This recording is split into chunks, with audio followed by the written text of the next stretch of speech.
Welcome back, everyone, and welcome to Cut and Splice. This is Matt, This is Jason.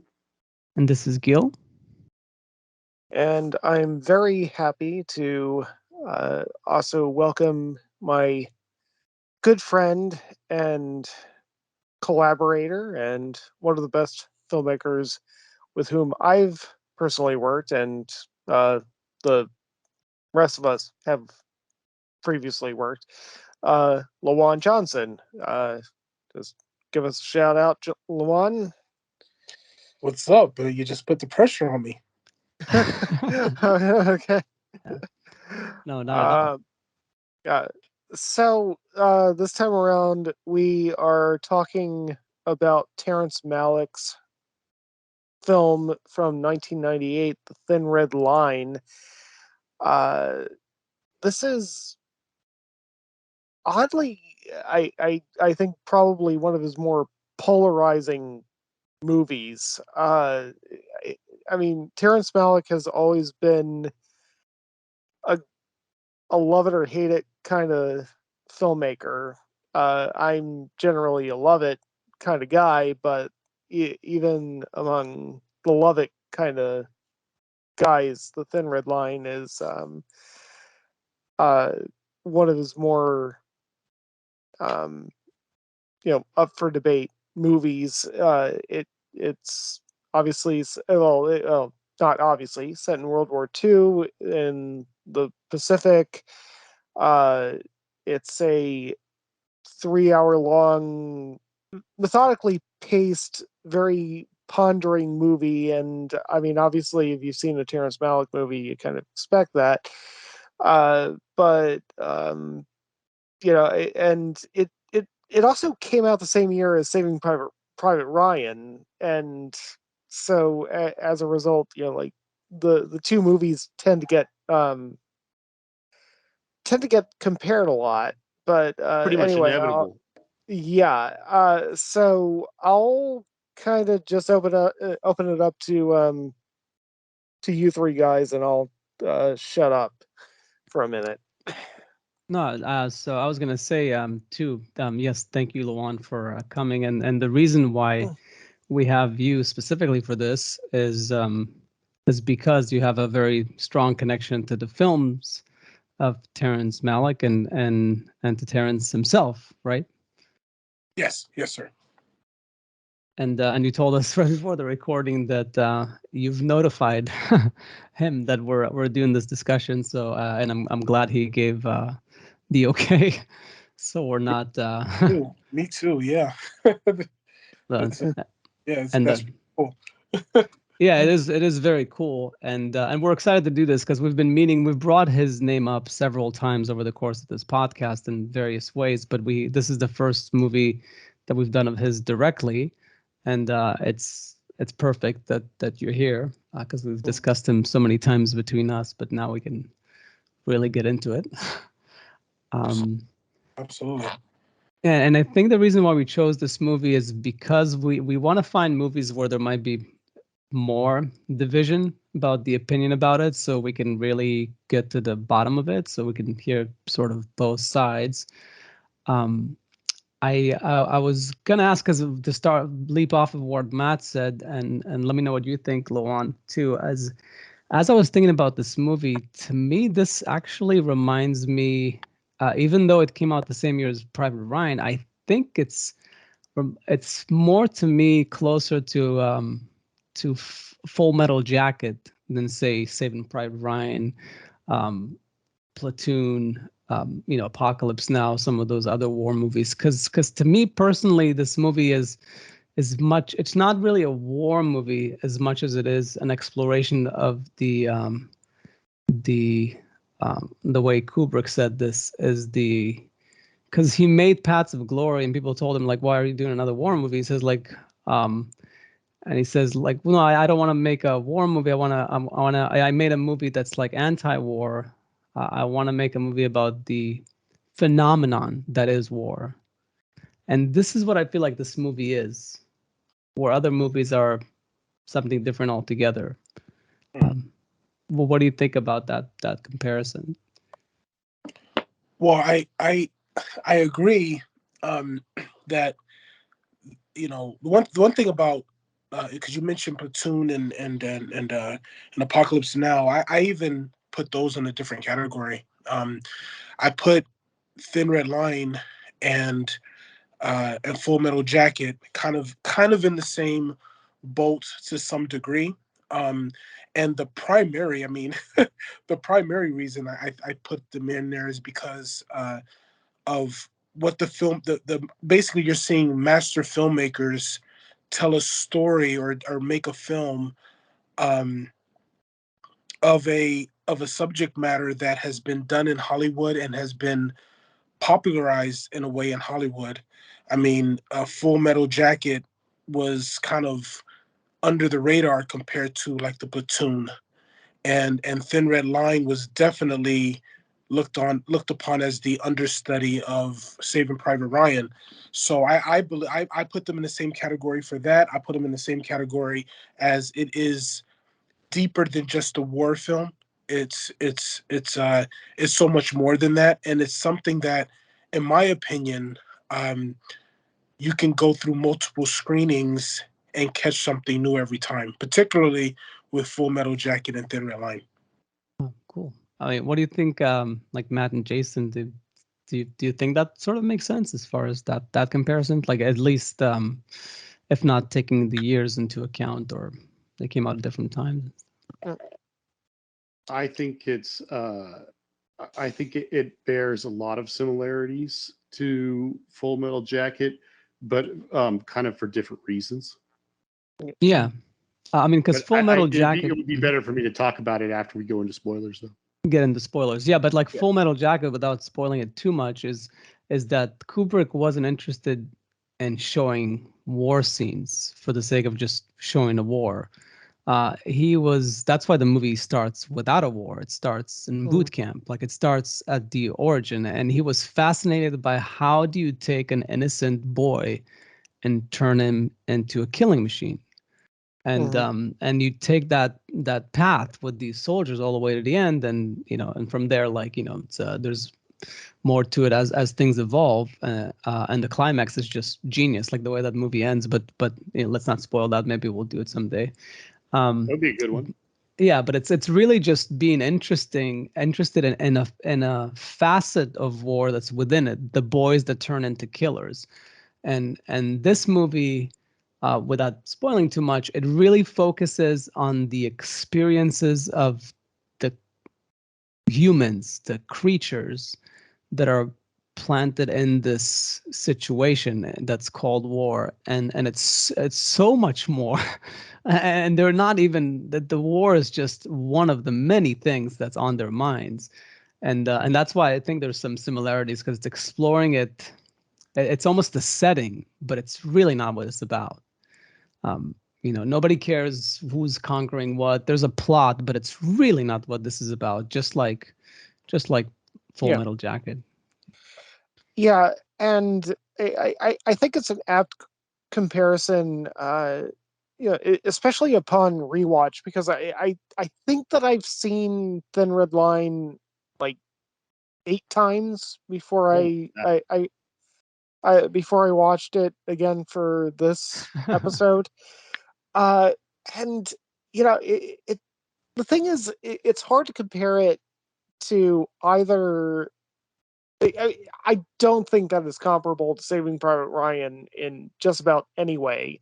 Oh, well, except that they're both World War II movies, uh, because so much of Saving Private Ryan is there's characters all directed at the same goal in finding meaning,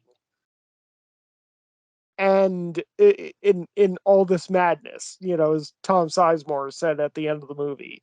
Like maybe Saving Private Ryan is the one good thing that we can pull out of this shitty mess and everything. In Thin Red Line, so many characters that you actually get to know, like, there is no meaning to this. because you don't get to know them. I don't think that that's true. I think that it's just the reality of war, that, small mistakes, end in your death, because, that's just the reality of being around these weapons all day. Like, this is just, people.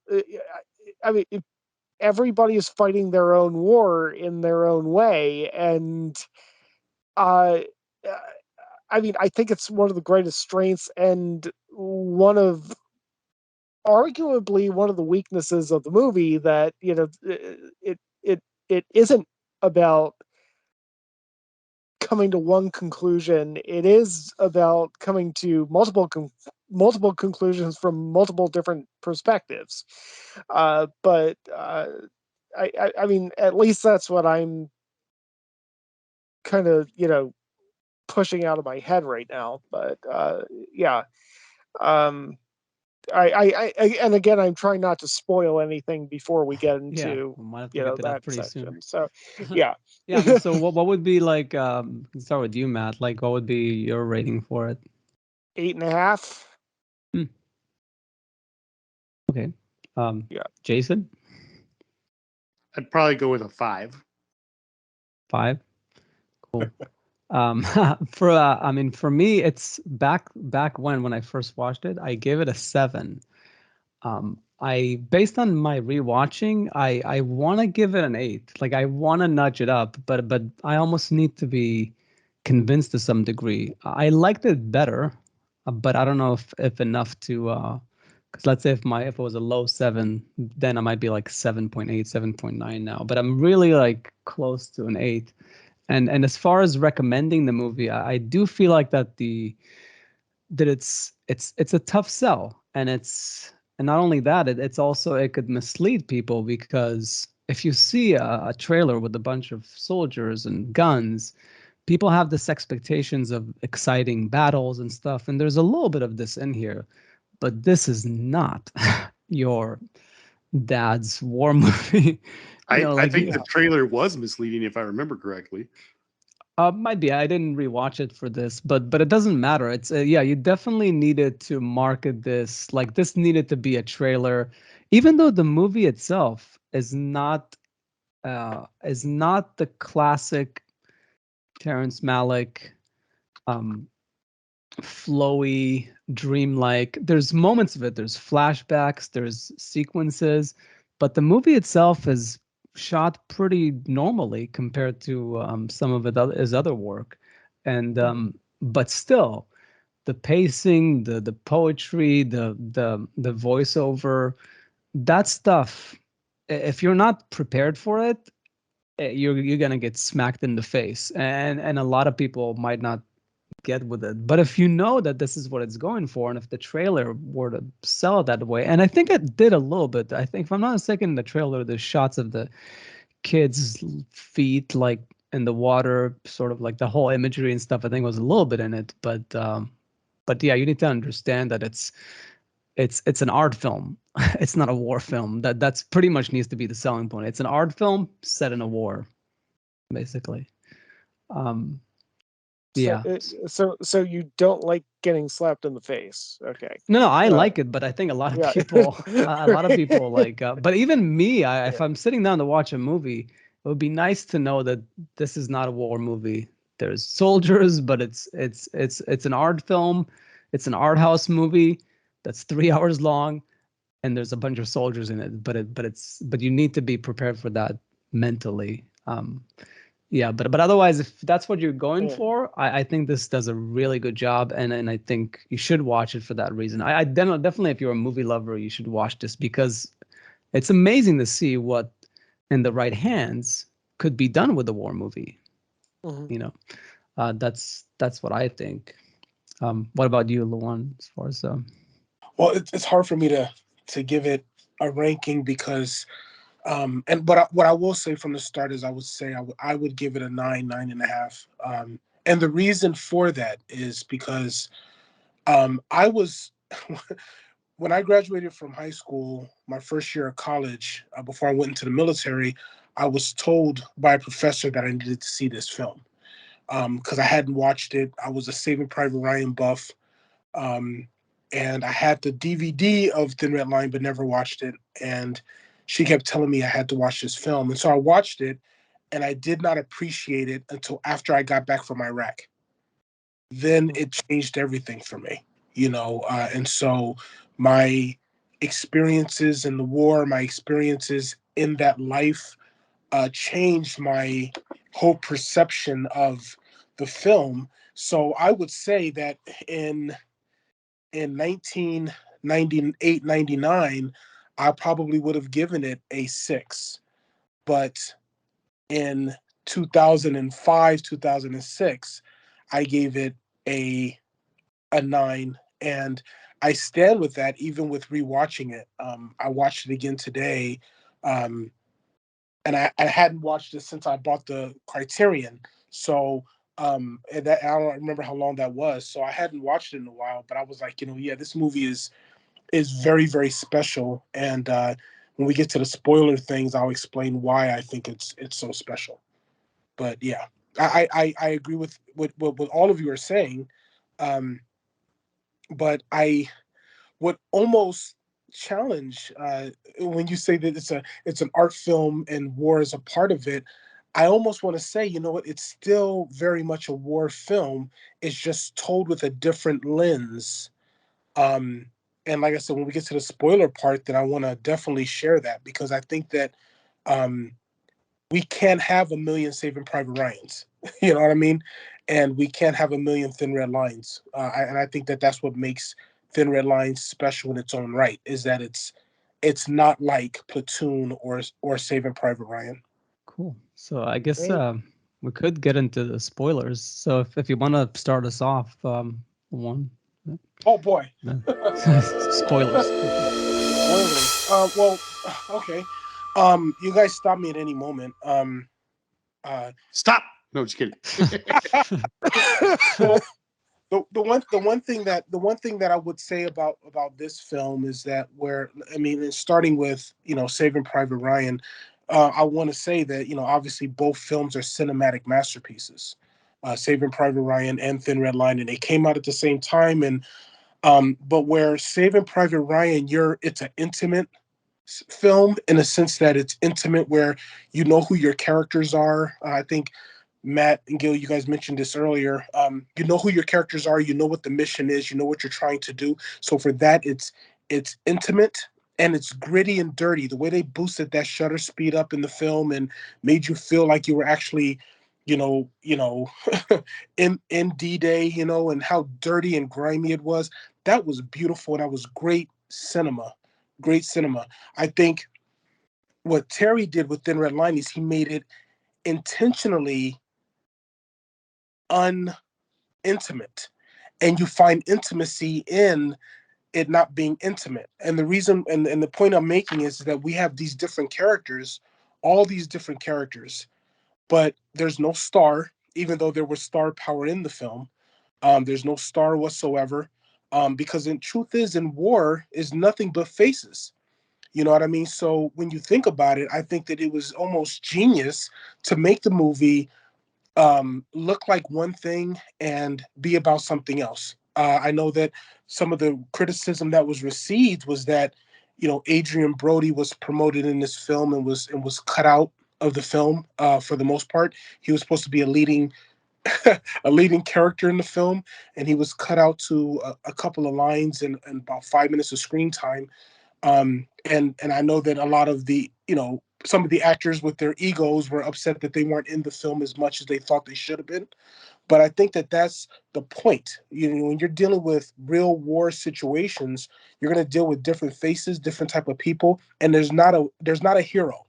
We don't have a Tom Hanks here being the hero of a bunch of soldiers. We don't have that, and I think that is what made the film very special. Um, Not to mention the fact that the original cut of the film was 5 hours long. So the fact that the film was so long, there was so much that could have been done beyond just the movie that we saw. I was gonna say, I forgot to mention it in the review section, is the cast is incredible, and I did think exactly what you Yeah. thought, is that sometimes it works to the advantage of the movie if like say in Band of Brothers and some of those where like if the faces are not recognizable. Also Underground Railroad, I felt like where all the actors, the slaves, and because they were not very familiar faces, you felt like you were just like dumped into a time and place and you were just completely transformed by that experience. But here it's the complete opposite effect because you know you're watching a movie. It's almost like postmodern in a way because every face is recognizable.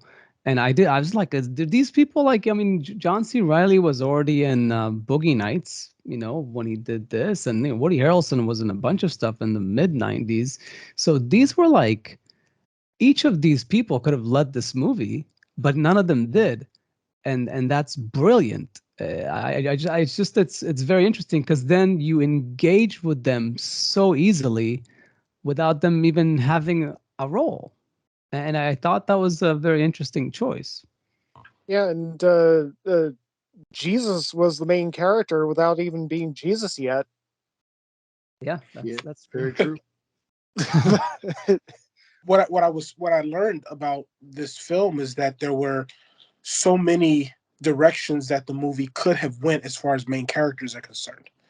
Um, and because they shot so much and they continued shooting, um, you know, like I said, Adrian Brody was supposed to be the lead and didn't find out that he wasn't the lead until The until he premiere, to a premiere, right?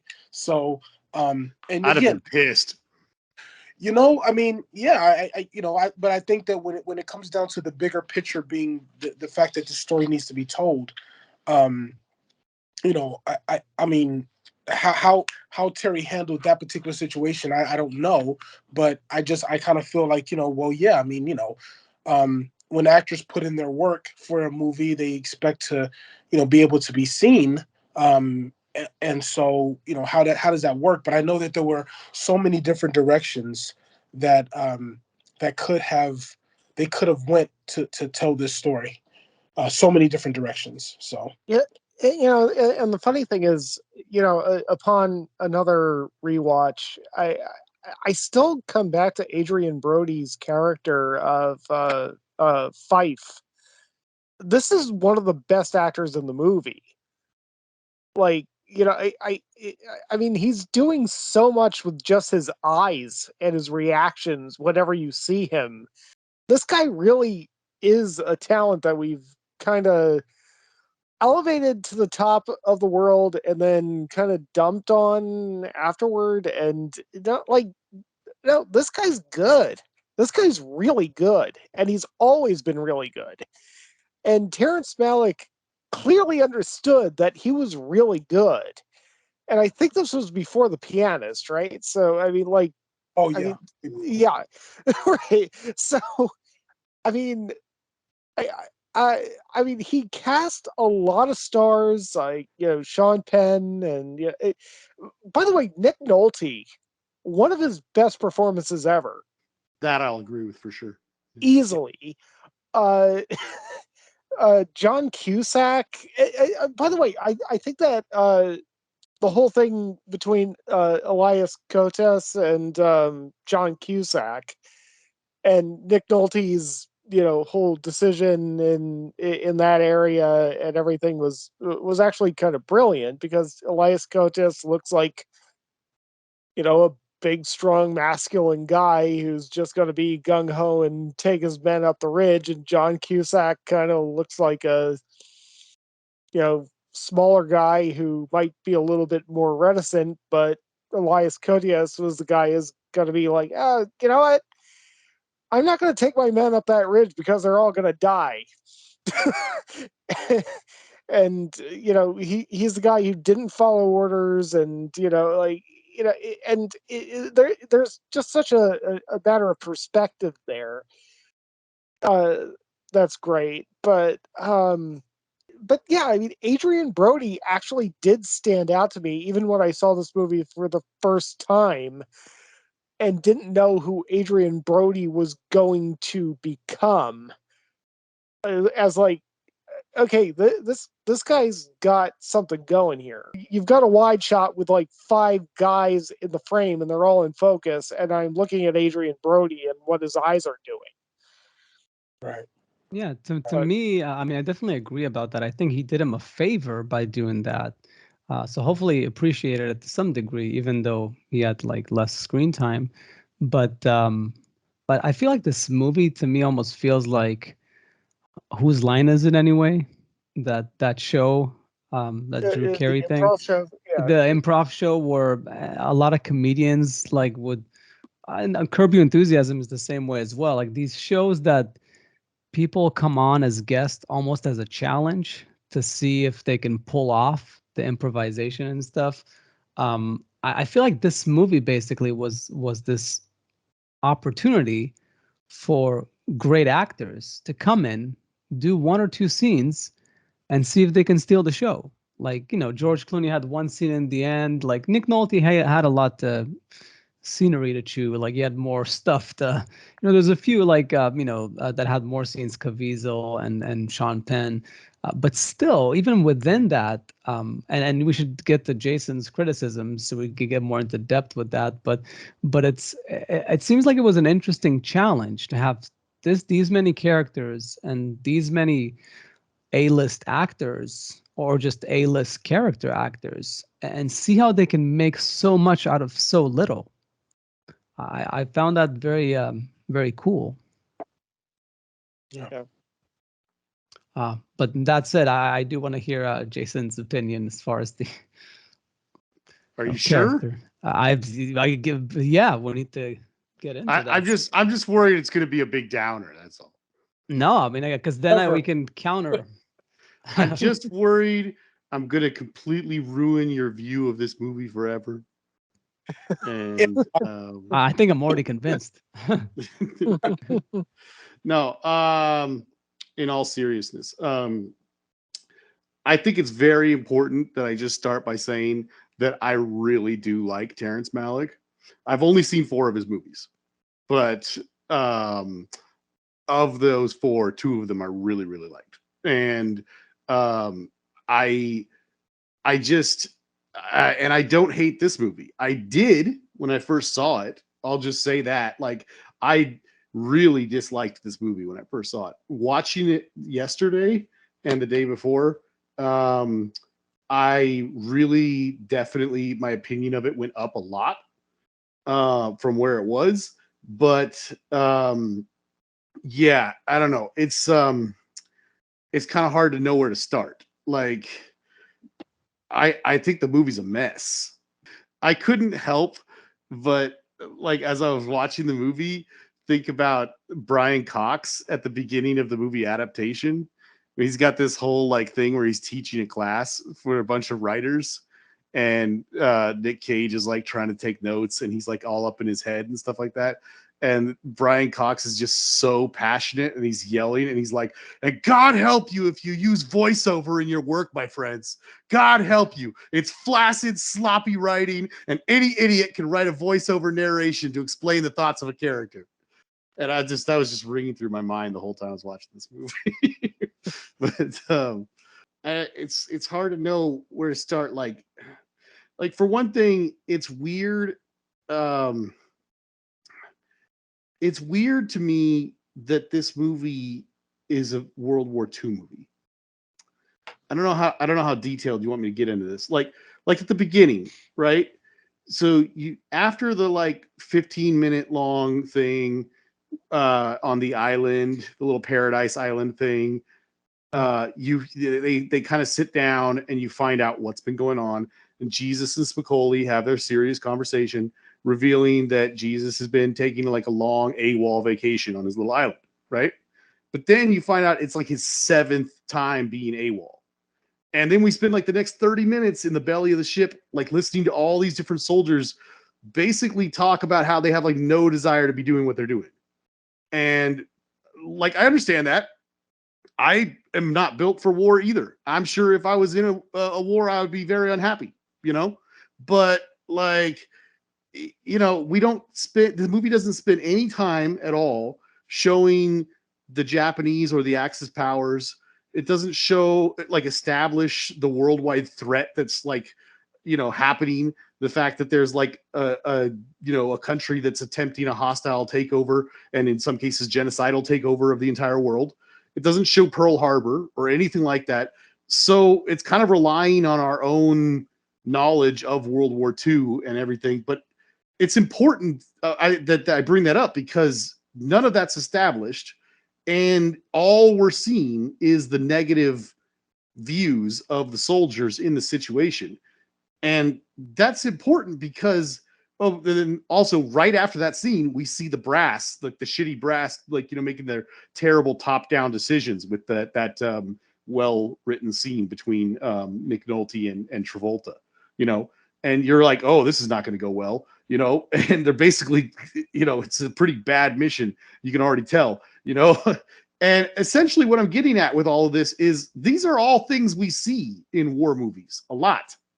But we see them in Full Metal Jacket. We see them in Platoon. We see a little bit of it in Apocalypse Now. We see this in Vietnam movies because, I wasn't there, but I think there's a really general consensus that Vietnam was kind of a shitty war that we probably shouldn't have been in, whereas, like, World War II, for anyone who's watched Band of Brothers, it's not even in the show, just in the interviews with the real people who were there. They're, like, talking about how, like, look, like, this is what was happening and everybody was on board, and we were like, we got to do something, otherwise we're all going to die. And they're, like, saying how I came from this one town, and these two guys, there was only two men in the whole town, two boys who were 4F, and they couldn't make it. They were not allowed to join the military, and they commit suicide. You know what I'm saying? Like, that's a very different picture than what this movie is painting. And I'm not saying you can't make a movie like this. I'm just saying it's weird to make this kind of a movie about World War II. Because it was a more just war. No, not just because, by all accounts, it seems like it would have been different than what's being portrayed here. And I'm not saying that nobody felt this way in World War II. I'm saying if you're going to tell this specific kind of story in this specific kind of war, I feel like it behooves you to spend time explaining to the audience, this is why these guys feel this way and why this is different than everything else you've seen. Because it just seems, I don't know, kind of inappropriate. Like, it doesn't seem like it lines up with anything else that we, not just that we've seen, but that we kind of know about the reality of that war. Are you considering the fact that are you in? I'm asking. Yeah. So are you kind of in a way saying that in order for you to enjoy a World War II movie or any movie for that matter, it has to have enough connecting the dots in order for you to enjoy it? No, I'm saying, let me try saying it this way. Let's say you were making a World War II movie that fits the narrative that most of us have already kind of digested, that the history books tell, that the veterans tell, that most other movies tell, and you're just telling a story within that, right? Then I don't think I need the connective tissue that much. But if you're telling a story that's wildly different, that's like a 180 from that, I think you need to justify it. And this movie doesn't do any of that. It puts us right in the middle of it and then tells a story that would be very much at home in Vietnam, not so much at home in World War II. The thing is, though, and I've said this movie before, another movie that this reminds me of is Paths of Glory. And that was World War One. Yeah. And that movie has nothing to do with World War One. It's like it's a French, right, battalion or something, and French. they're trying to conquer a hill that's impossible, and they're going to put the lives of the soldiers in danger. So they refuse the order. It goes into the trial and everything, where this one doesn't. But it is also another, funny enough, combination of two Kubrick movies. But but the idea is that, like, you take World War One, which again probably was just to some degree and wasn't a fucked up war like Vietnam or something. All wars are fucked up, but it was focusing on one very narrow thing within that, and I think that's what this movie does. And you see the same thing in Paths of Glory. All the soldiers are very low morale because of the circumstances. It's not as if none of them are willing soldiers. It's just that within these set of circumstances of a war and of a nearly impossible mission, one can almost like lose all sense of morale, humanity, like all those things, and wanting to reconnect with that. And it's Right. just that's the story that he chose to tell. I actually think that if it was done in Vietnam, then Vietnam would have become a character in the movie where he wasn't going for that. So let me counter that real quick. Okay, so for starters, Paths of Glory, very good example to bring up. Paths of Glory is about World War One. Just like World War II, just like Vietnam, just like every war, we know certain things. We as a society have a certain understanding of characteristics that apply to certain wars and not so much to other wars.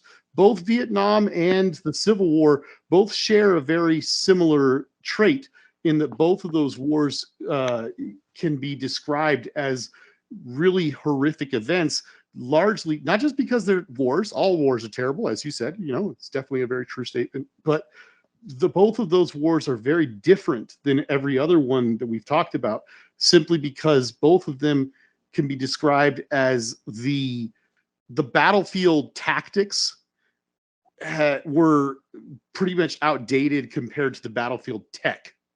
So you still, in both of those wars, you had people like they had machine guns and things like that had just been invented, but the tactics were still doing charges like over the trenches and across open land to try and take a position and stuff like that. That's a perfect war to make a movie about Paths of Glory about. And I'm just saying that I don't see any problem with making a movie like this. It would fit beautifully into a Vietnam movie. And if you're gonna set it in World War II, that's fine too. I like what you said about how like he wanted to tell a story about how you put these people in this really rough situation, and it starts to strip away their humanity. It starts to leave them in a place with no hope, and so on and so forth. I think if you're going to do that, you should do it kind of the way they did in the miniseries The Pacific. You start out with the guys, you give us examples of them being the kind of soldier that we would expect them to be. These like, they're obviously not happy to be there, but they're, they feel an extreme sense of duty, and they are, you show the juxtaposition, show the beginning where they're one way, show the stuff they get into, show how that changes them, and then show them at the end when they're torn up, beaten down, and how that's changing them. This movie doesn't give us time to get to know anyone in that way. It doesn't show us them before. It only shows us them pissed off and angry in the bottom of the boat at the beginning of the movie, ready to go on this horrible mission that none of them want to be on. And I mean, like showing that how that affects them and stuff. And it's like, we don't get any time with anybody other than Jim Caviezel, Nick Nolte, and a little bit of Sean Penn. That's about it. Jason, if you were, and I'm asking you this in a sense of, I'm hearing how you feel about it, and I feel your passion about how you feel about it. But the question I would ask you is, I mean, for you to consider this. Yeah. Number one, if you were to be put into a situation like these men were, you don't know anybody, you don't know why you're there. You just have a feeling inside of you. You have a poetry story inside of you. I think what if you remember in the movie, if you guys remember in the movie, the very very beginning of the movie, or not in the very beginning, I'm sorry, it's actually more towards the end, where the narrator talks about hate and where does hate come from, and where I'm paraphrasing, but then after a while it starts talking about love and where does love. So I think that what it is actually this film, and you say, Nick Nolte and just Jim Caviezel and this, that, and the other. I believe that it doesn't matter what voiceovers were, because it represented all of the soldiers in their what's going on in their conscious, in their hearts, in their minds, and the war is there. And I emphasize on this because if you think about it, what you see in the movie, because the movie is beautifully shot, it is Oh yeah. absolutely stunning to look at. And if you notice through the movie, as you're watching the movie, you're seeing that nature is very much a character in this film also, that is being ever present as war is taking place. And I think that's where the difference between this movie and other war movies are. Plus, let's consider this, Jason. I do not believe that Thin Red Line has a beginning, middle, and end. I believe that you're dropped into the movie. You watch the film, and I'm saying film, not digital, because it was film, Matt. Uh, uh, Bravo. you're dropped into the story and you're pulled out.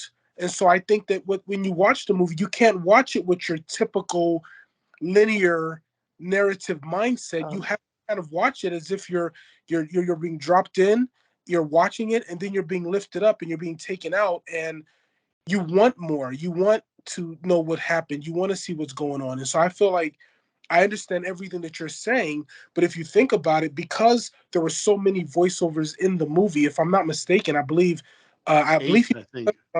I believe that Billy Bob Thornton was actually had Oh voice yeah, I in read it, that.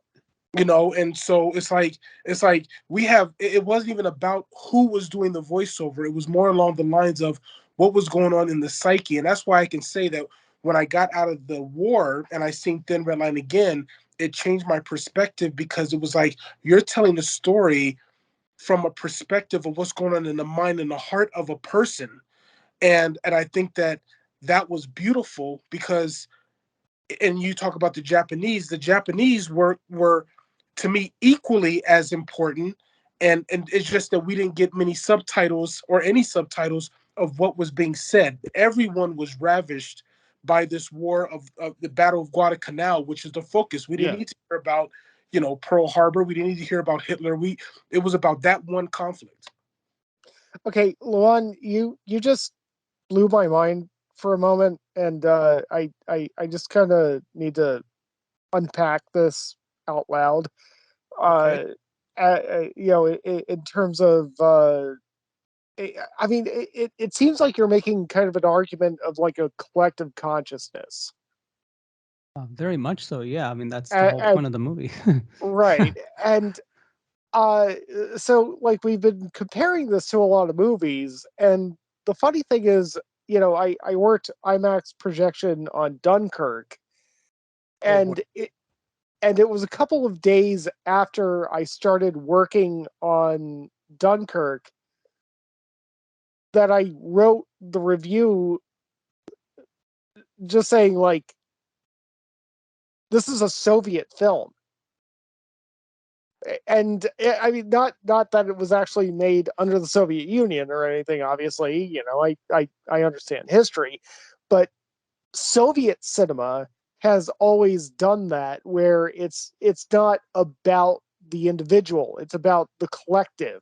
It's about uh, it's about the nation. It's about again, a collective consciousness. It's about the shared experiences. I mean, Dunkirk did it without voiceover, unlike the Thin Red Line. But I mean, yeah, the way that you were describing the Thin Red Line, I actually think that among World War II movies, at least, yeah, I think that Dunkirk might actually be the better comparison. I mean, obviously, Dunkirk was a more kinetic, scary, loud, action movie than the Thin Red Line, but at its core, yeah, you can look at the Thin Red Line and think of it as, these are all people who are brothers to the point that it doesn't really matter. Yeah. You know, Well, but I uh, think the difference is that Dunkirk is about, like you said, the nation was the character, was the protagonist. yeah, Here, it's not even humans. It's mostly humans, but it's the universe. Like mm, everything is interconnected. yeah, Not just the obviously the soldiers and the indigenous people, the tribe. That's a big connection. I mean, the movie starts with them and ends with them. I mean, the whole ending of the movie. How does it end? Like Jim Caviezel, who's the most like meditative, you know, head in the clouds soldier. He volunteers for this mission because he knows it's uber dangerous, but he thinks that he's somewhat of all the people there would probably stay calm under pressure and might actually be useful. And then when he gets caught, eventually, um, the Japanese come and start talking to him in Japanese, but he can't understand them because he only speaks English. And there's this long thing where they talk to him and he doesn't understand. And obviously, yeah, you could mime, you could do something, but no, that's the whole intention of the movie. They only speak in words, and words, we've lost the connection with our human brothers. And in this specific case, it's language. Cut two, they kill him. And what do you see? Him swimming with the kids, where all he does is verbal communication, swimming, being playful, smiling. No language is necessary. Only miming your meaning, your intention, earning the trust of the natives. That's what the movie is about. It's this tragedy that not only that, there's even a shot. I think the last shot in the movie or something of this plant mm, in the middle of the sand, like this like onion like plant, like root plant that grows in the middle of nowhere where a plant has no business to grow, but it was able to grow and survive. So it's this whole idea of life is incredible. Like this universe is incredible. The humans and plants, and there's the bird that hatches its eggs like at some point in the movie. Like there's all this amazing stuff, but then we have to deal with this evil side of all of it, of killing and death and miscommunication and loss of love. The story with the the loved one that cheats on him with the with the air force guy. It's this bad side of reality, which is so unfortunate, but it's the side, it's the dark side of reality that we have to contend to. But if only we can focus more on the beauty and see that and love, there's just so much to enjoy in this life. So so that's Dunkirk is just the nation. Here we're talking about the universe. So I just think it's such a bigger canvas, and it's the thing I most appreciated about it. yeah. But I will say that Well put. yes, yeah, but I will say to Jason's point, it's a bit too slow. Could have been a bit shorter. I would have liked a bit more Terrence Malick in it. Like I would have liked a bit more of the flashy stuff that I really enjoy in some of his other movies. I think he had a better balance of it and the New World and some of the other ones. But but I really appreciated what he was going for here. I actually think he did a better job here than in Tree of Life, where it's the same concept, just more head on. But this, I really feel like he connected the dots really well. I Well, I want to see the 5 hour version, honestly. Like, Oh, that I definitely want to see. yeah, I think this movie would make a I think this movie would make a fantastic 5 hour miniseries. As it is, I think they took 5 hours of beautiful, amazing footage that probably told an incredible story. According to the internet, it also had big parts from people like Bill Pullman, Gary Oldman, Viggo Mortensen, Martin Sheen, Jason Patrick, and Mickey Rourke entirely cut out of the movie. Not to mention, obviously, 90% of Adrian Brody's story and probably a whole lot of all the other people in there too. I mean, 5 hours. This was basically like a Band of Brothers or the Pacific kind of miniseries type thing, only less episodic probably, and more of a flow to the whole thing. And they cut it down to, you know, what, 2 hours and 50 minutes or something like that. I mean, Yeah. to me, it's no wonder that it turned out the way it did. I mean, you guys are telling me that you saw this awesome stuff in it, and I definitely see the dots you're connecting. But to me, I think it's a narrative mess. I mean, it's like, it's not remotely surprising to me that, you know, that when I think about that story about Adrian Brody finding out about that and all those people being cut out and everything like that, when you find out that the movie was 5 hours long at one point, and that was just the first cut, and then they cut all that out, it's like, yeah, you're taking vital parts of the story and cutting it out, and that's why it's kind of a mess. I personally disagree. Like, I think it's the way Terrence Malick does it, and this was the first movie he's done since Days of Heaven. Yeah. So it was like a Correct. long Yeah. period before, and he did the same thing there. Like, Richard Gere was pissed because he said he memorized so many lines of dialogue, and they shot it like they spent days shooting these dialogue scenes that 90% of them were cut from the movie. It was Well, I'm not trying to say that Terrence Malick doesn't have a way of working that obviously worked on Days of Heaven. I think that's arguably his second best movie, or I would say definitely his second best movie in my opinion, having only seen 4 of them. But I think that clearly it has worked for him in other movies. I just don't think it worked in this one. I mean, you know, you just, for a couple examples, you know, it's like, once you know that that's how this movie was put together, it makes perfect sense when you see a scene like where the Punisher's on the top of the hill talking to Jesus, and they're like kind of having their little moment, and they have this nice little scene talking to each other, and then the scene ends, and I'm just sitting there watching, going, well, that was nice. It would have actually been kind of impacting if I had any clue who Tom Jane was in this movie, and or had ever seen him once before this. You know, same thing with like Woody Harrelson dying. I've seen him like 2 seconds before that, and now I get to see the scene where he dies. Like, okay, I mean, I don't know anything about his character. I don't have any development of him whatsoever. I don't care about him in any way, you know. And then like, you look at the scene after the big battle where they go up the hill, and Cusack manages to take the point that they were hoping to get that whole time, and everything's settled down. And then Casey Jones is talking to his like loyal troops before they leave Cotis, you know, and he's got like about 7 guys there in a tent or something like that. And he's basically telling them that he's going to take the deal, and he's saying goodbye to them and stuff like that. And they're all kind of sad to see him go. And he turns to them and he says, "You guys are like sons to me." And I was like, man, this is some of the best acting I've seen from him. He's great in it. It's a great scene. It's a meaningful scene, except that when the camera turns around and looks at the other 7 guys there, I'm like, are they sons to him? I have seen no evidence of this. I don't even recognize any of these guys except Elias Cotis, except for Casey Jones.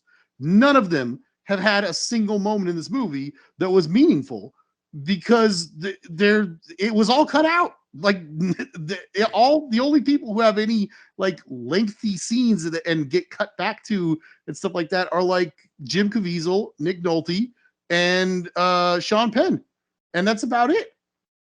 I mean, last thing I want to say about it is that I do think it would just be a different movie. Like, I just don't think it would be the same movie if it was made into a limited series and it had all that plot, because it would miss the point that all these are vignettes. I almost feel like he should have, if you want to know what he should have cut, some of the Nick Nolte stuff easily. Cut more of that role. Like, the more he could have cut from roles that he gave too much to, even Caviezel could have like maybe 1 or 2 scenes. But it seems like he was the main through line, like through the narration and everything. But so Caviezel was the most important, but Nick Nolte had too big of a role, I feel like, because then it would have been more poetic, less dialogue scenes, more vignettes. I love the vignettes. Like, I love the fact that he talks to the guy as he's like, you know, trying to like get rescued, but he's like, "I'll take you. No, I'll stay here." That stuff is meaningful as like 1-act stories. That this whole movie has like 1-act stories strung throughout it, and to me it was cool. It's just not like any other movie. And again, I haven't denied the fact that this is not his It didn't work as well as the New World, as well as Days of Heaven, but it's not bad. Like it's I appreciated it. So, Gil, I was just going to say, I agree with that last part you said for sure, because when you gave your whole little bit there, your spiel about what the movie meant to you and everything, particularly the beginning, the end, and the story surrounding Jim Caviezel and everything like that, and how that encompasses what he was trying to say, I can definitely see what you're talking about. I think the movie would have been stronger if we focused more on that and less on some of the other stuff. Gave it a little bit more, and I'm not saying take all the Terrence Malick out of it. I'm just saying give it a little more structure, because structure is important to movies. Obviously, you need to know where you are, where you're going. That stuff matters. And Malick, yeah. Tell Altman, that to Coppola, they're all guys who can like who can make a movie that meanders a bit, and it meandering is usually very bad for movies, and they've definitely made movies that meander and been pretty successful at it sometimes, but just because they've made good meandering movies doesn't mean that you should definitely be meandering in your movie. I think that the New World meanders a lot and it's good. I think that Apocalypse Now meanders and it's good. I think this one meanders too much and it needs more structure. Yeah, I think it needed less structure. Like as far as like the plot, because the whole Nick Nolte thing, I think there is no plot. It's the except for the Nick Nolte thing. Yeah, the generic through line here is the Nick Nolte character about how like he's frustrated because he hasn't been promoted, blah blah blah, and then he's gonna take that frustration out on like the captain. To me, that stuff was not interesting. The stuff that was interesting to me was the interactions between Sean Penn and Jim Caviezel, the interaction with the natives, like the interaction between the soldiers. That was the meat of it. I needed less of the generic stuff. Well, let me say this, because I'm hearing what everything Thank you.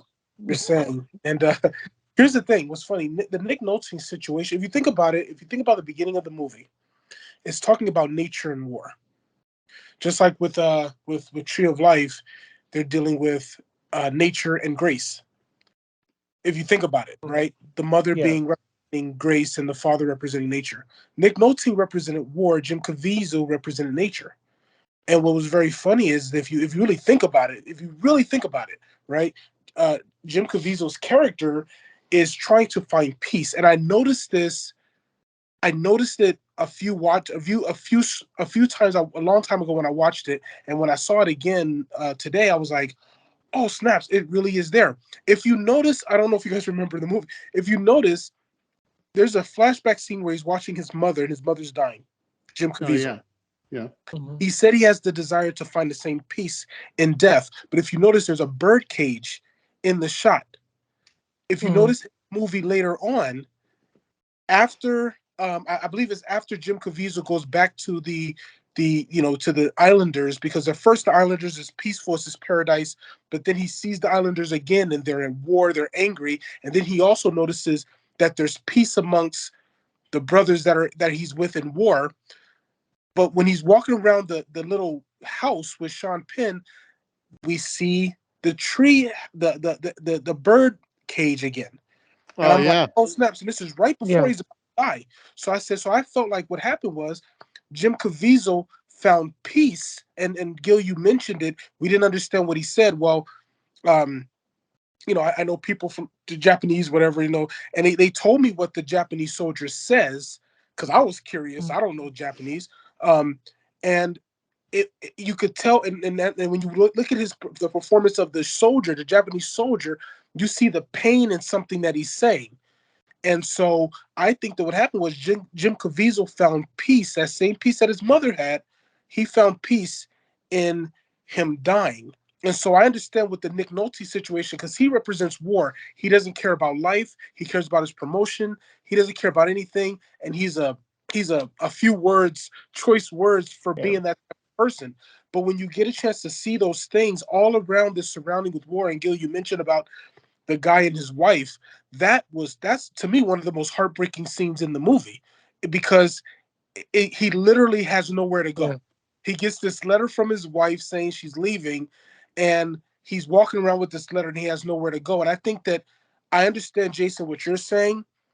I think that we also have to take into consideration, even though it doesn't matter from the regular viewer of the movie, we have to also take into consideration who's making the film. You know, when you're dealing with someone like a Terrence Malick who is who will shoot a scene and then stop shooting, turn the camera, and shoot a bird flying in the air.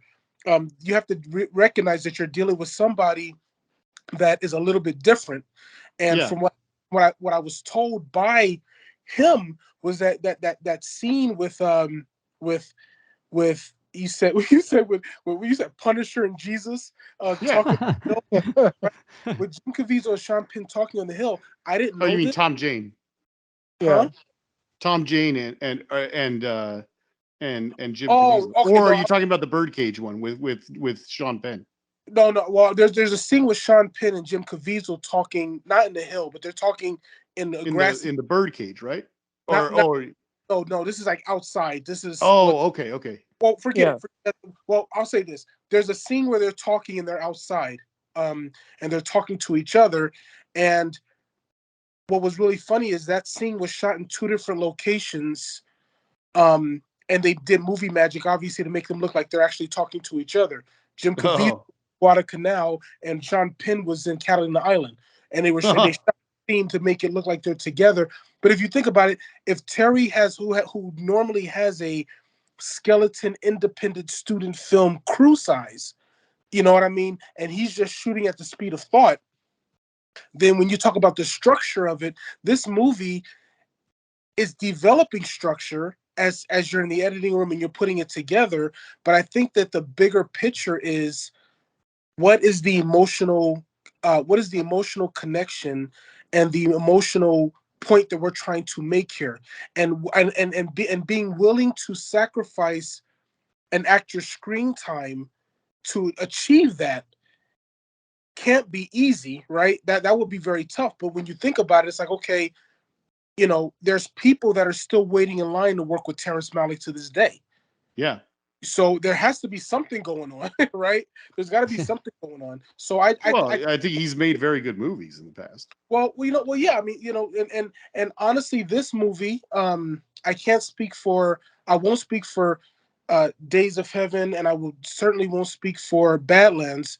But I know that this movie, is one of the movies that is an adaptation. A lot of his movies are very Yeah. personal films, So I think, in matter of fact, I believe that from Tree of Life all the way to and stopping at Hidden Life, those are all very personal films. They're not like New World or Thin Red Line. They're completely different. And so, um, and yeah, I would love to see the 5 hour cut of the film. I was hoping they were going to do that with the Criterion Collection, because Yeah. I remember when they were putting out if you guys know, they have a Criterion for Tree of Life also. Do you guys have that? I don't have that one. Okay. Well, I'm on the Criterion channel as a subscriber, so maybe I haven't checked. well, the Criterion. What's funny, Matt? I mean, and Gil, and if you guys are fans of Tree of Life, the I am. okay, so then you need to jump on this immediately. Tree of Life has a different cut.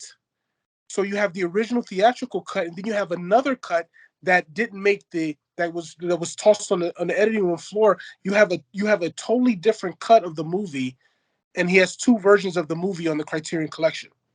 So you could be able to see this, because Tree of Life was supposed to be 8 hours.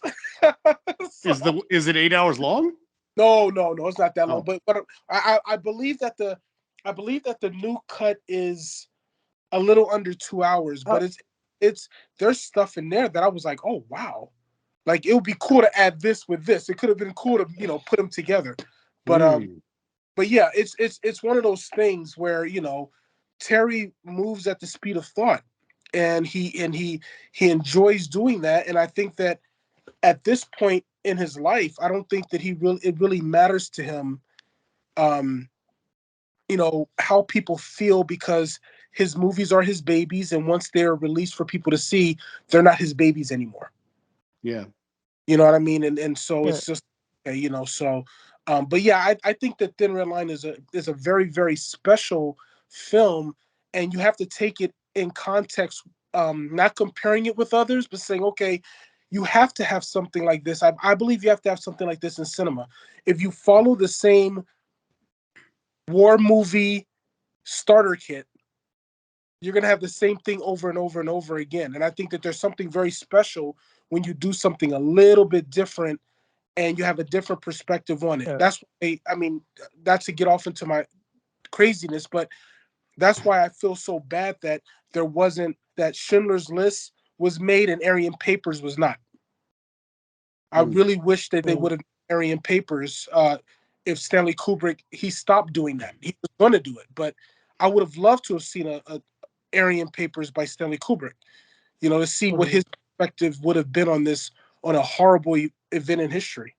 Is that about the events of Schindler's List or about something different? Well, it's something different, but as I respect him, because I think he was quoted to say that there's no way that cinema can ever be able to capture the horrors of the Holocaust. I agree with that, but he stopped production because of Schindler's List. Yeah, because it already happened to him Yeah. on Full Metal Jacket. That Platoon came out earlier, so he didn't want to have the same thing happen.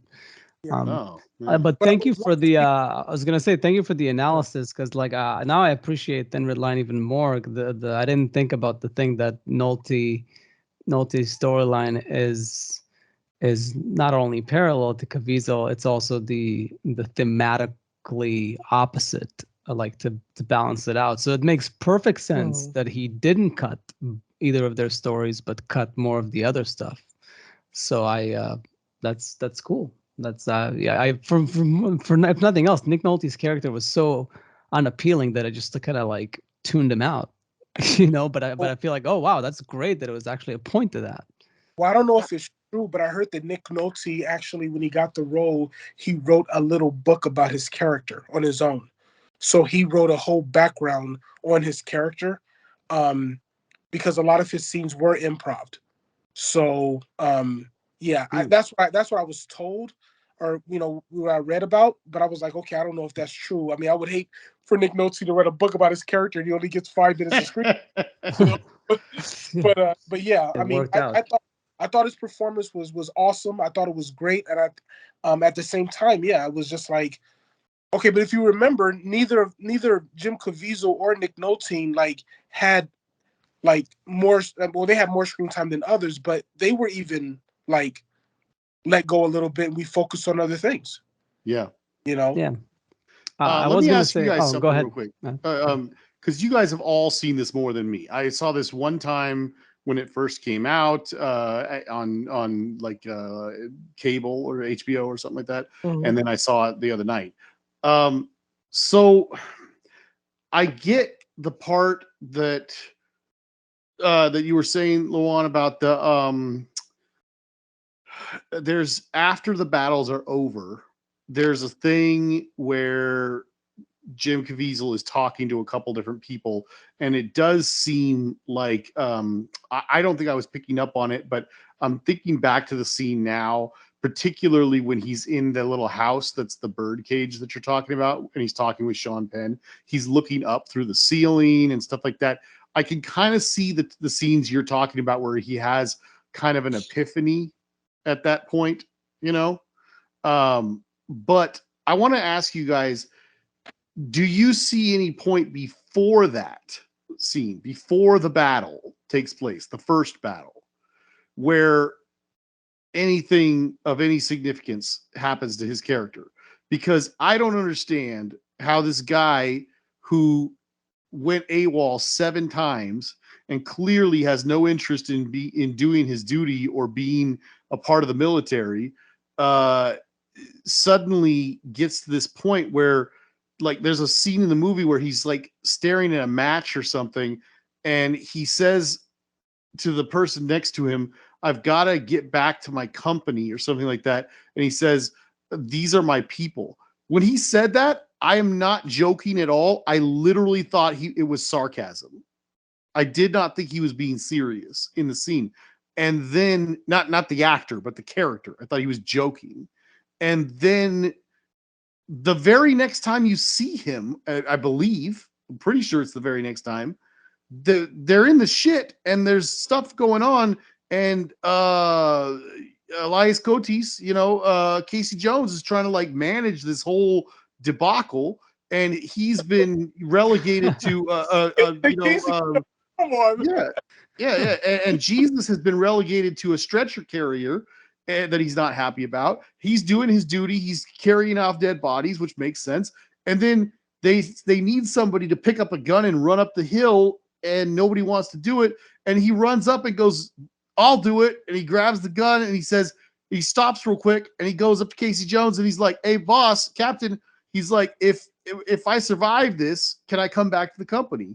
And he looks at him and he's like, yeah, you can. And he's like, this nice little moment. And I'm like, where did that all come from?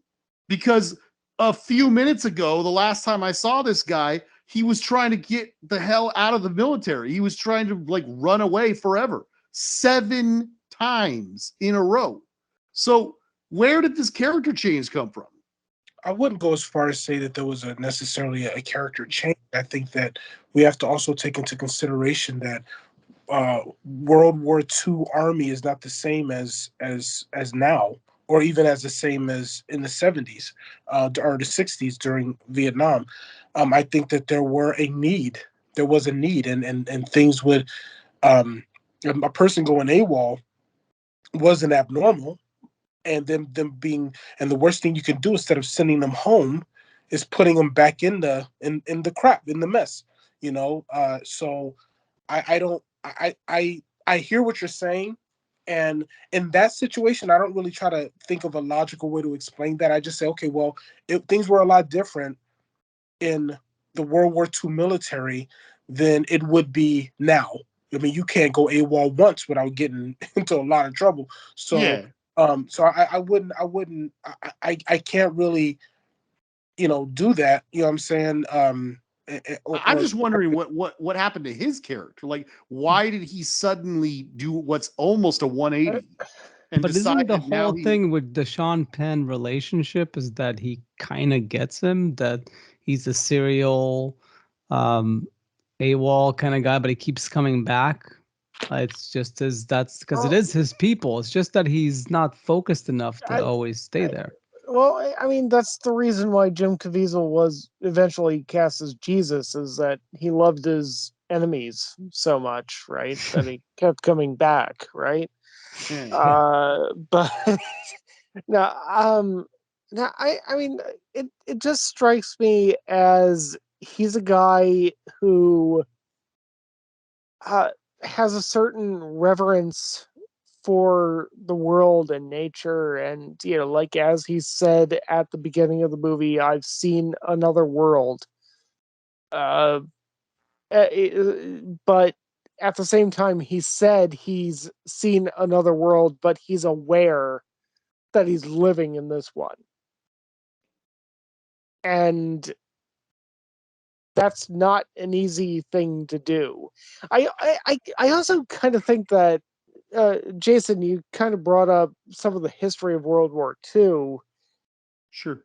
And I actually think that a lot of people gloss over the reality of the war in the Pacific.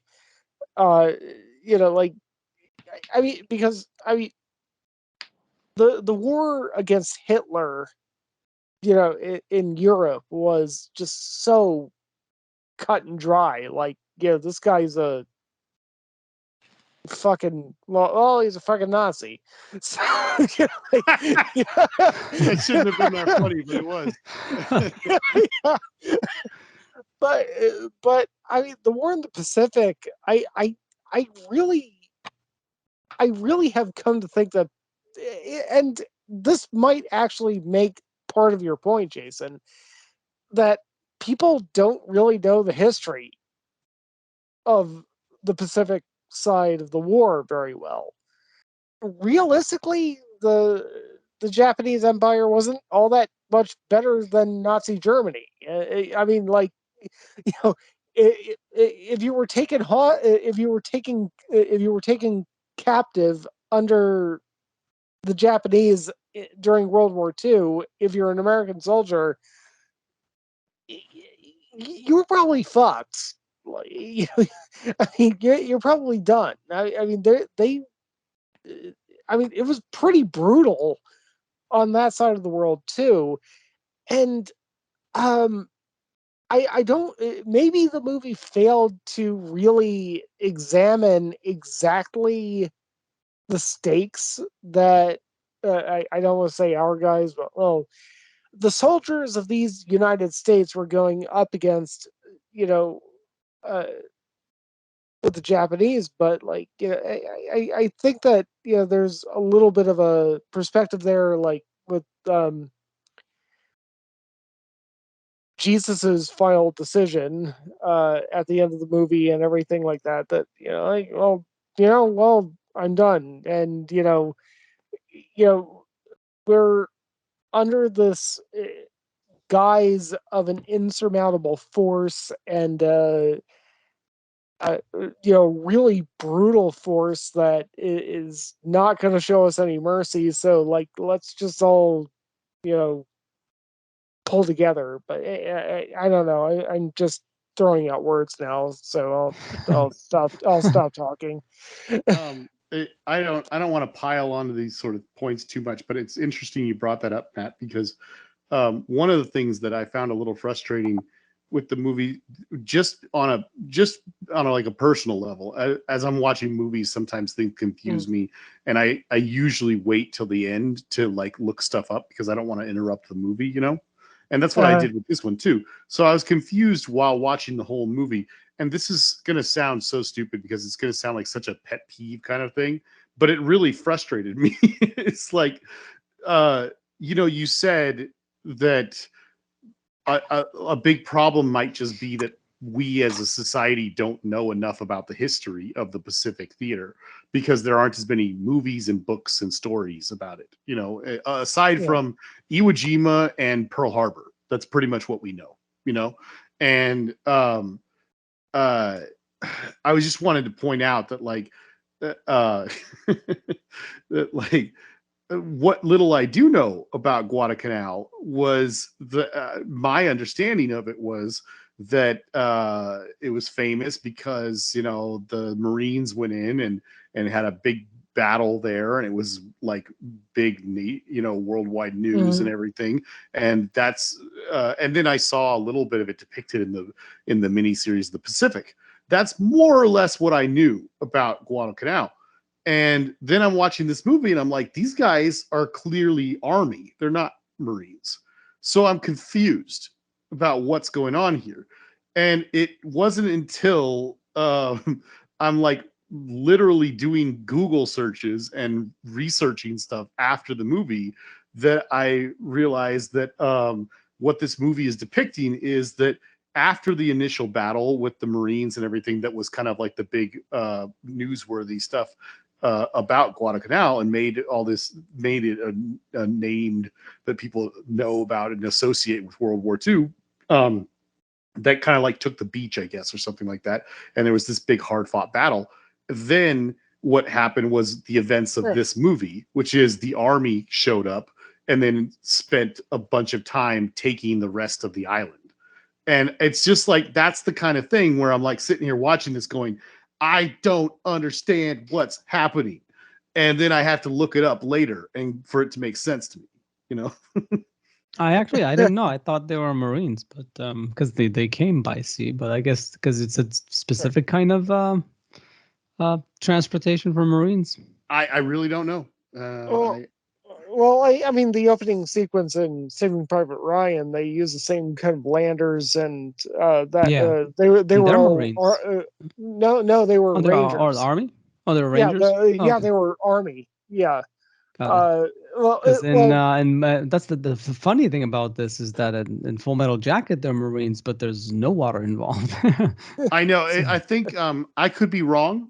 If anybody is more knowledgeable about military stuff than me, feel free to LaJuan comment and respond. is reliably more I'm sure. I'm sure. I just educated. all I was So, going to say is my understanding was that, as Gil said, I think the concept of the Marines was that it was going to be a, uh, originally you see in the emblems and everything, this is depicted as well, yeah. but that there's a water aspect involved initially. But I think by the Well, time, it's in the name. exactly. Thank you. Yes. But all I'm trying to say is that from what I've read, I think that over time, that is not necessarily a necessity, as you said, Gil. Like all of those people in Full Metal Jacket are all Marines. There's no water involved there. It's not like the military only deploys the Marines when water's involved. But I do think that that was something that it kind of started out that way, or something way, way, way, Yeah. way back in the day. Way back. Yeah. Well, Interesting. the thing is, when it comes down to the Marines and all that good stuff with in World War II, the primary one of the primary ways of travel, especially particularly the islands, whether it was Guadalcanal or even Iwo Jima. yeah, the primary source was naval vessels, and it didn't matter. Like, and I think, and it goes to show that Army is always the person that have to be there for longer periods of time. It even happened during Iraqi freedom. The Marines were there first, and they did their thing, and then for the next 2 years, you have Army guys that are stationed out there for 2 years. Marines will be out there for 6-7 months, leave, and then and have a turnover. Um, so I think that when it comes down to it, I mean that with Full Metal Jacket, yeah, it was about Marines and there was no water involved, but we're also dealing with a war here where they were flying by plane, and to get to the particular locations, you know what I'm saying, and so um, I think that it being about the Army, but again, I think that when you're Jason, I kind of feel like in a way, not in a negative way, but in a way, I think that you're trying to take this fine tooth comb and kind of like and it's like okay, well, yeah, ultimately it's about the service member and Yeah. their fate during a time of war. It didn't matter if it's the Marines, it doesn't matter if it's the SEALs, it doesn't matter if it's the Army. It's all dealing with this situation that's going on with the heart and mind of the service member. And actually, to be Yeah. honest with you, for me personally, if there was anything that I would say that would be nice to change, is to take the flashbacks out, because mentally you think of the flashbacks, but other people don't see it. You know what I'm saying? So imagine like the guy who has his wife who later leaves him. We visit them in their flashbacks a couple times in the movie Like before we get 15 times I the felt like. yeah, before we get the word that she's gotten too lonely. What if we just heard her letters and we didn't Mm. face? We didn't know what she looked like, because again, if we're all together, Gil, Jason, Matt, we're all together. We're all in a war situation. I can show you pictures. I can talk to you, but we don't know each other well enough to know. Okay, well, and I'm saying this hypothetically, right? We don't know each other well enough to know like this, to have the visuals in our head. So I can tell you my visuals of a memory, but I feel it. Y'all don't feel it the way I feel it, and I just feel Right. when you have the audience involved, what would it have been like? I'm just asking, what would it have been like if we never saw his wife? We never saw her swinging on the swing and all that type of stuff. What would happen if we just heard her voice in a letter, and then all of a sudden now she's leaving? It's just like honestly, it almost reminds me of I don't know his character's name, but young uh Lawrence Fishburne's character in Apocalypse Now, when he's Oh. listening to his mom with the listening to his mom's recording before he's killed. Hmm. Like, you hear it, but you don't know what she looks like. You don't know anything about the past, and you're stuck in there. And I actually appreciated that. I thought that was pretty awesome. wow, I've Yeah, that's never good. I never thought about that before. but it did want me to bring up something really, really stupid. I feel like I need to bring it up though.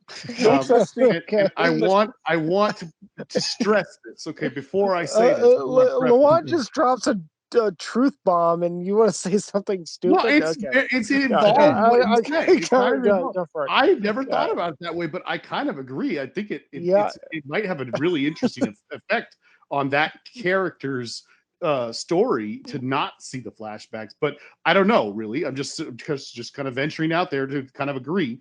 But I just felt like throwing this out there, before I even say this, I want to stress again, I think this is a beautiful movie visually. I actually think John Toll is like the real superstar of this movie, really. But because it's breathtakingly beautiful.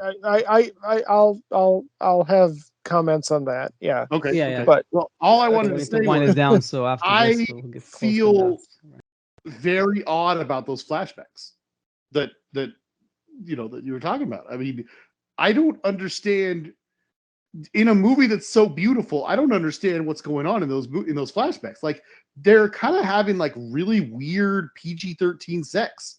Like are they supposed to be having sex? I don't know. Like, I mean, they're like fully clothed. I mean, I think she's even wearing like a romper or something. Like, how would he even get it in there?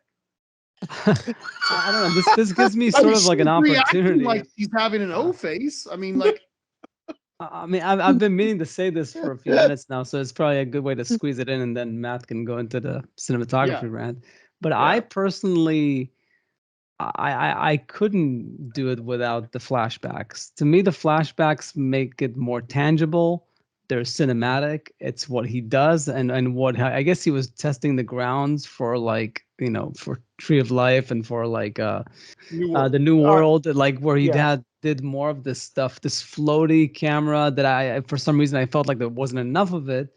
But I do feel like this was necessary. To me, it was more impactful. She's vivacious, like you see it, you feel it, and it's all the more heartbreaking because it's, especially if you're not going to give it a lot of screen time, develop this relationship, you're not going to feel the same way just by letters being like read out loud. Me personally. Well, let me ask you a question though. Do you think it would have been more effective if they were actually having sex? Possibly, but I don't know what was the calculations as far as like don't go too much into it. I mean, I think it's the fact that it's. I don't want porn. I'm actually going to say no. By the way, Gil, good use of the word vivacious. No, I don't think that would have been beneficial. I mean, I mean, especially okay. And LaJuan, you can correct me if I'm wrong, but I mean, it kind of strikes me that from the perspective of a character that's really in love with a woman and is separated from her by miles, and he knows that it's going to be years. It's not really about sex that's going through his mind. It's about the intimacy. It's about just having that warm body next to you. It's not about sex. It's just like, can I just cuddle or something? Well, I think it's also about sex, but I think it's just the memory, and memories are fleeting. Memories are like, you know how, like, I don't know, me personally at least, not to get too much into this, but me, when I dream, and I oftentimes if I'm having a sexual dream, for some reason it always stops short of going all the way. Oh no. I've had like a few times in my life that I've had like a wet dream, but it's pretty rare. And I think that's like what the dream-like quality of this is, that he can't have the sex because she's not there. It's just a memory. It's a fading memory. It's a dream. And then he dreams about seeing the Air Force guy too. There's a scene of that. He doesn't know what he looks like, but he's imagining, and it's all the more heartbreaking. It's just, all that stuff. To me, it's like Yeah. really good stuff. And one last thing I need to say, and then I'll let others wrap up. But is for that reason and other reasons that we mentioned is.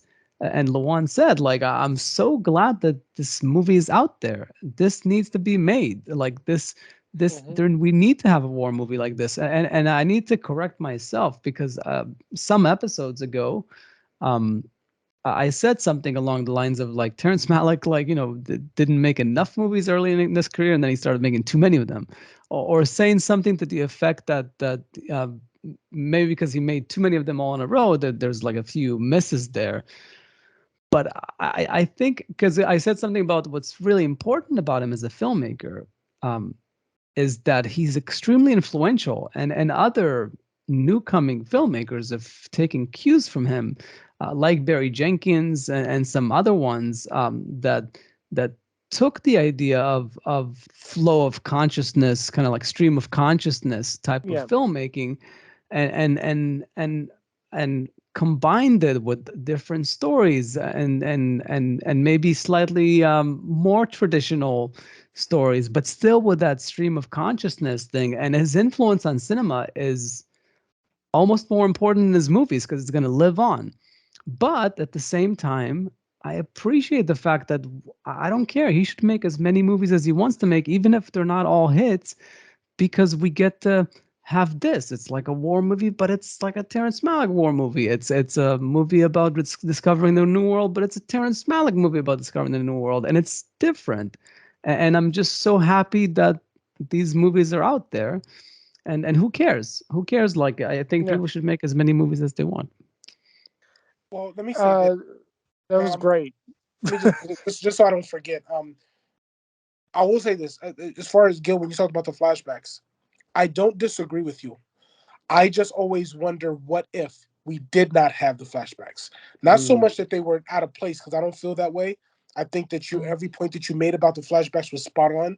I just always wonder, like, okay, like when you use the analogy of a scary movie, and the mass killer is running after the girl, and then she runs into a room, and he goes into the room, and you see him slice her up. That's one thing. But to me, horror is her running into the room, shutting the door to the camera. The killer goes into the room, shuts the door behind him, and you hear it. You don't see it, but you hear it. You hear the murder happen as opposed to seeing it. And I think that's what, to me, where horror is. But so I stand with you on that, and I wanted to make sure that I cleared that part up with that. And the last thing I'll say, when you talk about Terry's and his movies are needed, and Jason, I would challenge you with this. I know that you're not Terry Malick is not on your on your number one list. But I'll say this: if you watch, and I'll give you all all of you guys a secret. If you watch Tree of Life, then watch To the Wonder, then watch Knights of Cups, these three movies, I will tell you this: if you pay attention, all three of these films in particular are autobiographical. Okay.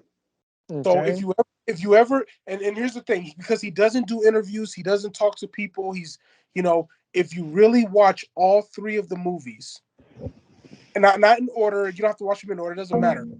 But Tree of Life, Knights of Cups, To the Wonder, they are 100% autobiographical. So all right. take that however you want, however you want it. Yeah. I think one of my favorite quips about Terrence Malick is going into a Terrence Malick movie is like being lost in the forest. The scenery is beautiful, and you always leave with fewer people than you came in with. Yeah. Yeah. You're probably accurate. But yeah, no, he's somebody who knows how to create a feast for the eyes. Yes. And the years. And by the way, I think that Thin Red Line was one of Hans Zimmer's best scores. By far. And John That was Powell Hans worked on it, Zimmer. too. I'm surprised actually. I didn't know. yeah, It was pretty good. yeah. And it's funny because I remember reading the American Cinematographer on the Tree of Life and Emmanuel Lubezki talking about their dogma and joking about the fact that it's full of contradictions. You know, like minimize grain, but always go for deep focus. Yeah, okay, but you know, usually if you want deep focus, you need faster film stock so you can stop down. Okay, always shoot in backlight and crosslight, but never have flares. Okay, well, if you're shooting in backlight, you're gonna have flares, you know, all that stuff. And uh, yeah, I mean, looking back at the Thin Red Line, I've got to believe that that dogma was still a thing for Terrence Malick, working with John Toll on that movie. And I mean, they shot uh, um, the Thin Red Line on anamorphic, and that makes flares even more aggressive whenever they do happen. And they were kind of plentiful in the movie. Um, yeah, but I think that that dogma is kind of an insight into Terrence Malick's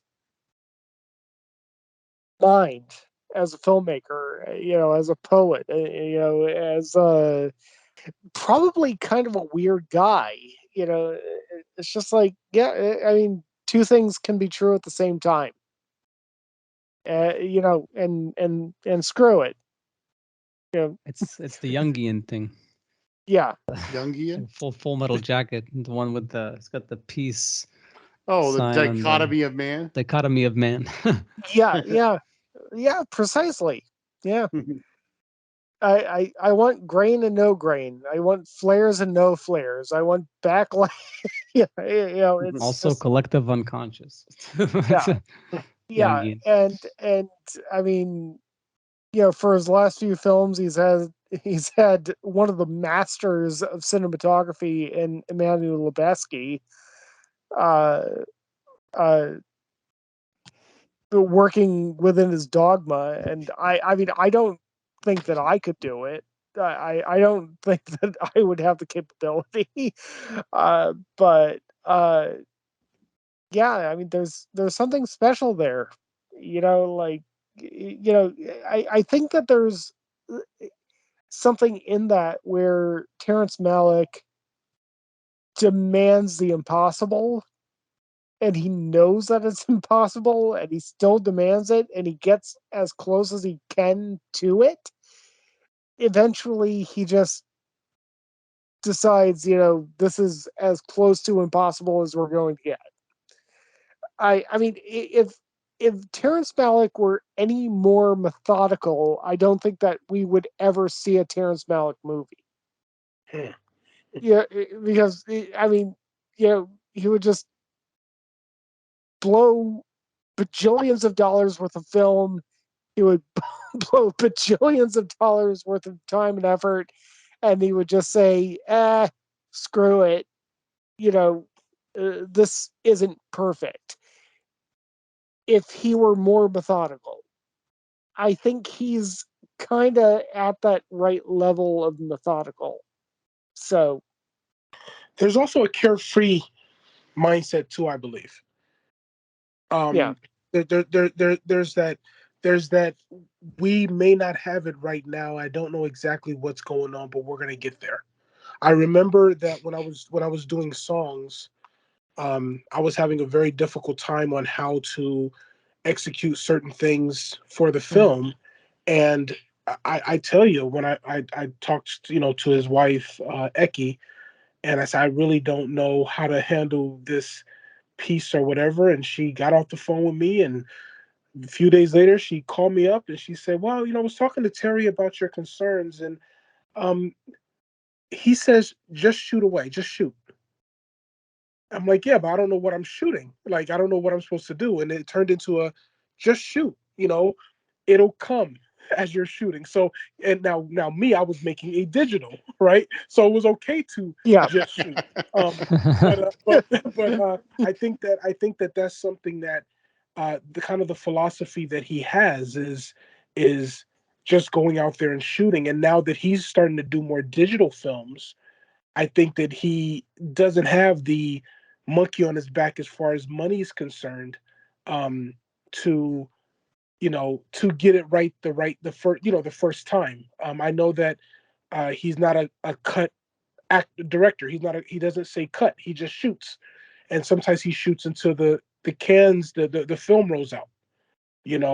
So I think that I agree with what you're saying, Matt. I just think that what's very special about him is that he just shoots, and a lot of the footage probably will never go anywhere.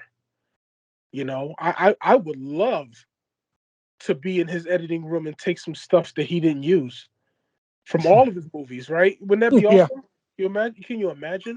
So um yeah, I Well, want to I, know I what mean, Gary Oldman did on this movie. that's a good one too. Yeah. I'm just curious. Maybe it doesn't need to be in the movie. I just want to know. Well, Now, I isn't don't there a script somewhere out there to I'm sure. can always know read that it? line. Yeah. Yeah. Oh yeah, I think it's like 300 pages from what I understand. Whoa. Yeah, Yeah. so I mean, technically, you could see what Gary Oldman was supposed to be doing. As long as I can find out who he played. Yeah, just like look it up on the. If it's a PDF, you can uh, just like search for the character's name. Yeah. Yeah. yeah, but yeah, I mean, Terrence Malick has clearly been one of the best in the history of cinema of picking cinematographers uh, and creating memorable images. I mean, like, I, I I know that The Tree of Life is a really controversial movie. I mean, I remember seeing that movie. Holy holy crap, that's more than 10 years old at this point. And um I mean, again, I remember people walking out of it, and I'm just thinking about his movies, and you're just sitting in the theater, and it's kind of like going to a laser show at a planetarium and like listening to Metallica to a bunch of like laser images and everything for like 2 hours. Uh, Only it's better. It's a lot better.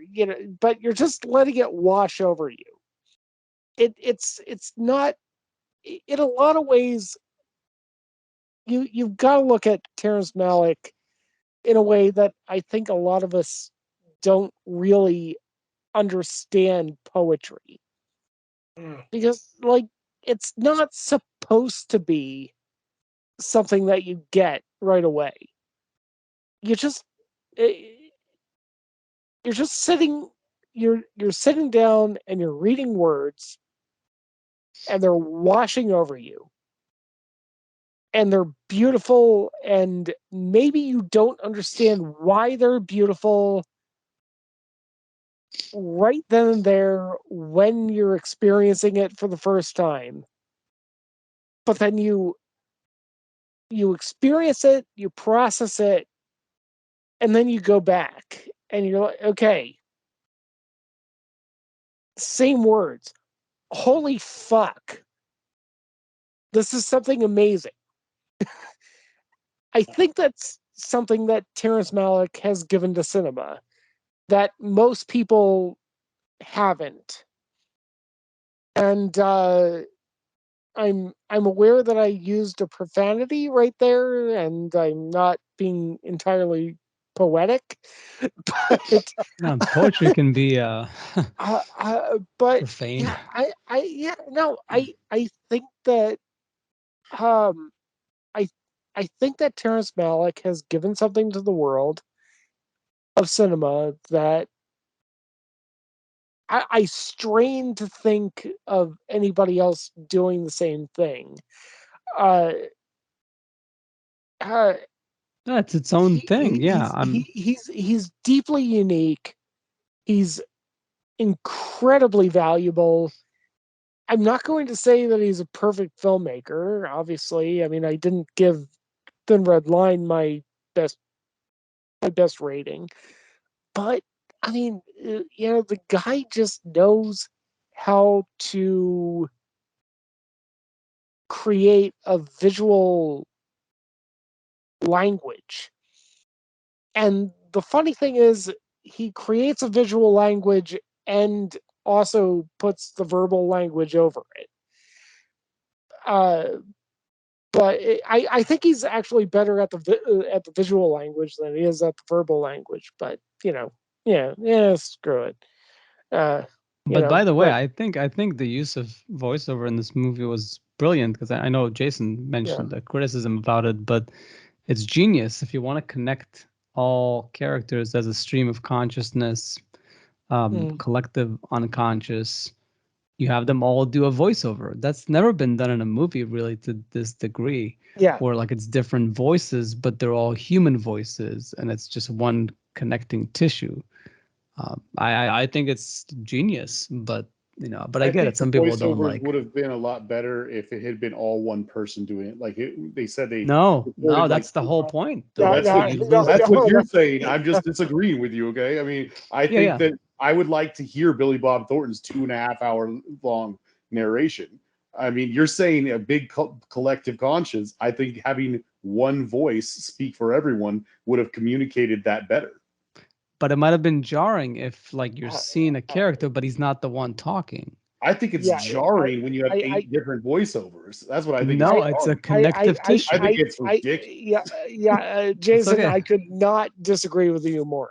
There is no way that I could disagree with you more on this.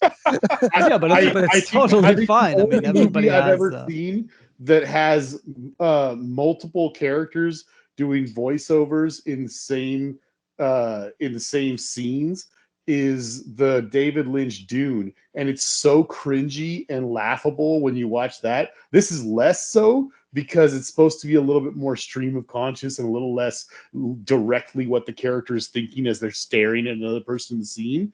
But it's like yeah, I can't, I don't have anything else to say other than that, and I completely disagree. Yeah, Well, we got all of you. We're all disagreeing with you. I mean, you got to also keep in mind, Jason, that the voiceovers were done after the movie was wrapped and was cut, and they were cutting the film. The voiceovers were being done at that particular moment. I know that one I don't know. I think it was the production designer Jack. I forgot his last name. Uh, Frost, Frisk. Frisk, yeah, Frisk. I was like Frost, Jack I, Frost. I, I, or something like that. Yeah, it's something like that. Yeah, he said that that the for what they shot, there was a lot of scenes that were very heavy in dialogue, and that he actually started cutting the dialogue out of the movie and editing to make it more visual. So the voiceover thing wasn't. It was it's obviously it's a trademark now of Terry. Because if you really think about it, if you watch his first two movies, especially Badlands, I mean, there was a little bit of voiceover, but it wasn't like through the whole movie. And now we know, when we think of voiceover, we hear a lot of whispering voiceovers in Terry's films. I think that's just the way to go, and that's the best way to kind of express someone's mind. And again, I love the idea of having multiple actors doing voiceover. As Gil said, connective tissue. I thought that was awesome. Yeah, and actually, you think about that, and Days of Heaven only had one character doing the voiceover and everything. A Hidden Life, which was Terry's last film, I'm trying to remember. There's not much voiceover in that one neither. If I'm not mistaken, there is some, but it's not a lot. Have you guys seen that? I haven't seen that one yet. No. That's the one where it's like is that like a period piece or something? It takes place another World War II. Yeah. Not a war movie. It just takes place. I remember the trailers. I was really excited to see it, and then next thing I knew, it was like gone out of the theaters. I never had a chance to see it. Oh yeah, great movie.